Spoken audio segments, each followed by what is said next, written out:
કે 38 કે ઓલી એકે 22 નંબર કે 24 નંબર એકે નથી વાવી, પણ આ મને પસંદ પડ્યું. આ બિયાણ જોઈને મને એમ થયું કે આ વવાય. છોકરાઓને કીધું વાયવા જેવી છે, આની કેળવણી કરશો ને તો આ તમારે પાંદડાનો જેવડો ઢગલો થાય ને એવડો પોપટાનો ઢગલો થઈ છે. આવું આનું જોઈને મને એવું લાગ્યું હતું. પછી વવરાવી બધી.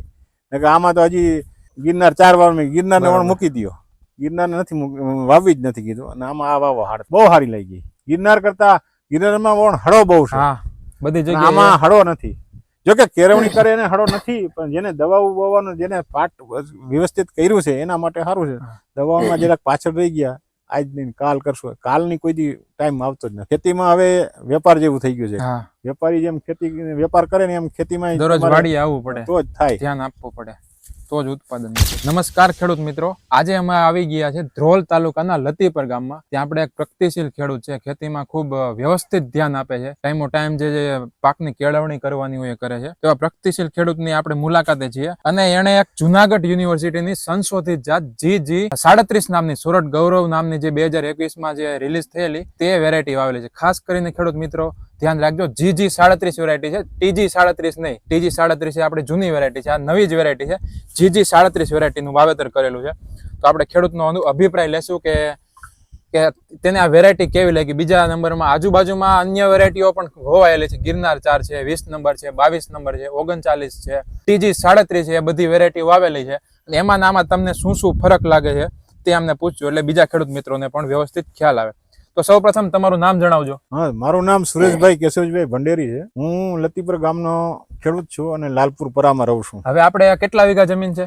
મારે આ 40 વીઘા જમીન છે. ટોટલ 40 વીઘા જમીન છે. 40 વીઘા જમીન. અને એમાં 40 વીઘામાં GG37 આપણે કેટલા વીઘામાં વાવેતર કરેલું છે? આ વાવી 10 વીઘામાં. 10 વીઘામાં. હા, અને 35 નંબરની જે મગફળી છે GG35 એ પણ વાવેલી છે એમ ને? ઈ 35 વીઘામાં. બંને નવી વેરાયટી 30 વીઘામાં વાવેલી છે. બરોબર. અને આ આવડી આ 10 વીઘામાં, એટલે 40 વીઘાની ટોટલ મારી મગફળી છે. હવે આપણે આગલા વર્ષે કઈ વેરાયટી વાવી હતી? આગલા વર્ષે અમારે 22 નંબર હતી, અને ઓલી આપણે ગિરનાર 4 હતી 10 વીઘાની. બરોબર. એ સારી થઈ, 40 મણનો ઉતાર આવ્યો. પણ આ વર્ષે મારે આ પસંદ પડ્યું એટલે મને આ વાવવાનું મન થયું. નકર ગિરનાર 4 ગયા વર્ષે 40 મણ થઈ હતી મારે. હવે આપણે જૂની વેરાયટી જોઈએ, 20 નંબર છે, 22 નંબર છે, TG વેરાયટીઓ છે. એ જૂની વેરાયટીઓમાં નવી વેરાયટીઓ ખેડૂતો વાવે, આ 37 નંબર છે, 35 નંબર છે, તો એમાં ખેડૂતોને શું શું ફાયદો થાય? ઘણો ફાયદો થાય. નવું બિયાણ છે, નવું તમારી ધરતીનું ઓલાકોટથી આવી નાની કણ વાવો એમાં ઘણો ફેર પડે. એની મગફળી વાવવી બહુ હિતાવર નથી. તમારે પાક બદલો, જેમ બિયાણ બદલો કરવો, પાક બદલો કરવો એમ બિયાણ બદલો કરવો જોઈએ. તમને નવો અનુભવ થાય, ખેતી કરવાનો તમને મજા આવે, અને બિયાણ મગફળીનો જે બેઠક છે ને એ બહુ સારી થાય. એમ બિયાણ બદલી જાય, એક ને એક મગફળી ન હોવાય. બરોબર. હવે આપણે જોઈએ તો બીજી વેરાયટી 1000 રૂપિયા મણના, 1000 રૂપિયા થોડીક સસ્તી મળતી હતી, અને આ વેરાયટી થોડીક મોંઘી હતી, 1200 રૂપિયા જેવી મોંઘી હતી. તો તમને એ વળતર અત્યારે દેખાણું કે 1000 રૂપિયા? 100% વળતર દેખાણું. 1000 રૂપિયાનો ફેર હતો તોય અમે આજ લઈને વાવી. એનું કારણ કે મને એવો શોખ છે, બહુ સારું બિયાણ છે એટલે કીધું વાવવા, અને આમાં આપણે ફાયદો અને થયો ફાયદો અમને જોઈને અત્યારે ખુશ છે. 1000 વધારે ત્યારે મોંઘું પડ્યું, એના બદલામાં તમને કેટલું વધારે આમાં ઉત્પાદન નીકળશે બીજી વેરાયટી વાવી હોત તો? મારી ઓના કરતા તો મને આ ઉત્પાદન લગભગ 8 થી 10 મણ વધારે વીઘે વધશે. 1000 ના ખર્ચે 8 થી 10 મણ નો વધારો થશે. એનું કારણ છે કે ગયા વર્ષે મારે 40 મણ થઈ હતી, મને આજુ કાલે કદાચ ને 50 પોગી કે થોડી ઘણી કદાચ ઘટે, 45 થી 50 નો એવરેજ આવશે એમ. બરોબર. હવે આપણે આ બીજી વાત કરીએ આ વેરાયટી ની ખાસિયતની, તો આ કઈ ટાઈપ ની વેરાયટી છે? ઉભડી છે, અર્ધવેલડી છે કે વેલડી ટાઈપ ની? આ જાત છે ઉભડી જાત. ઉભડી જાત છે. હવે આપણે તો કઈ રીતે આમાં કઈ રીતે વાવેતર? અમે 72 ના કેરામાં 15 ની પાટલીએ વાવેલી છે મગફળી. 6 સાહ કરેલા છે કેરામાં, અને એ 6 સાહમાં હવા મહિનાની થઈને એટલે અમે પારા ચડાવી દીધા. બરોબર. પારા ચડાવ્યા એનો અમને બહુ મોટો ફાયદો છે. પારા તો અમે બધામાં ચડાવતા, પણ આમાં આને બહુ ફાયદો છે. તમે જોઈ શકો છો ખેડૂત મિત્રો, પારા ચડાવવાને લીધે જો સાઈડના પોપટા છે ને એ વ્યવસ્થિત બંધાઈ ગયા, બધા સારા થઈ ગયા. એટલે નિયમિત રીતે મગફળીમાં પારા ચડાવવા જોઈએ. વધુ 2 વાર ન ચડાવી શકીએ, તો આપણે એકવાર તો ચડાવવા. એકવાર પારાનો તો ખાસ મગફળી ઉભરી જાત હોય ને એમાં પારાનો ખાસ મહત્વ રાખવું, કોઈ પણ ખેડૂતને ફાયદો થઈ છે એમ. અને બીજા નંબરમાં આમાં ફૂલ આવવાની અવસ્થા ક્યારે શરૂઆત થઈ ગઈ? 22-23 દિવસે ફૂલ આવી ગયા હતા. બરોબર.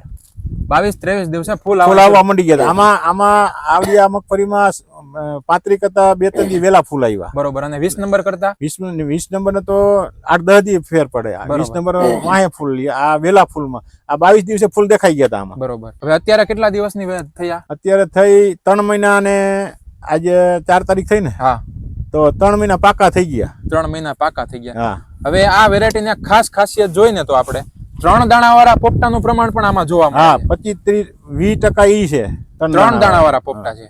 અને પોપટોય પાછો કેવો ફોલી તો ફોલે ને એવો હા, પોપટો છે. ફોલી. ફૂલ ભરાવદાર પોપટો. ફૂલ બરાબર. આ જુઓ ખેડૂત મિત્રો,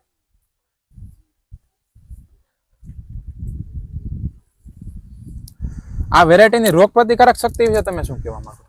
આમાં રોકવામાં અમે 2 વખત રોકવાની દવા મારેલી છે બરોબર, કે ખોટો દૂર ન થઈ જાય. બરોબર.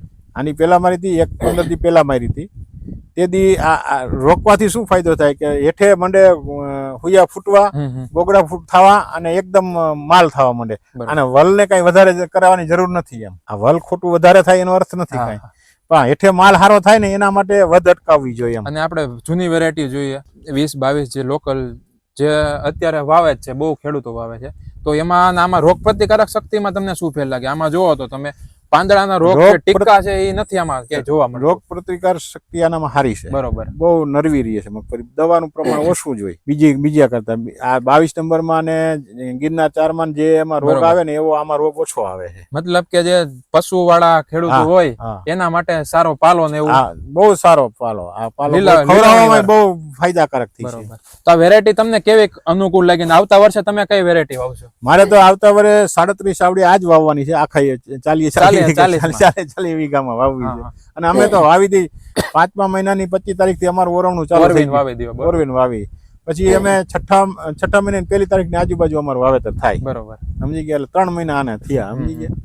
હવે 15 દિવસમાં કદાચ નીકળી હા, જાય. 15 દિવસમાં મગફળી કાઢવી જ પડશે. એમ કોઈ વાંધો નહીં. આજુબાજુ શરૂઆત થઈ. જોયું ને ખેડૂત મિત્રો, એક પ્રગતિશીલ ખેડૂતનો અનુભવ આ વેરાયટીનો વિશે. તો તમારે વધારે માહિતી જોતી હોય તો અમારા નંબર સ્ક્રીન ઉપર આપેલા છે, એના ઉપર તમે ફોન કરી વધારે માહિતી મેળવી શકો છો. ધન્યવાદ.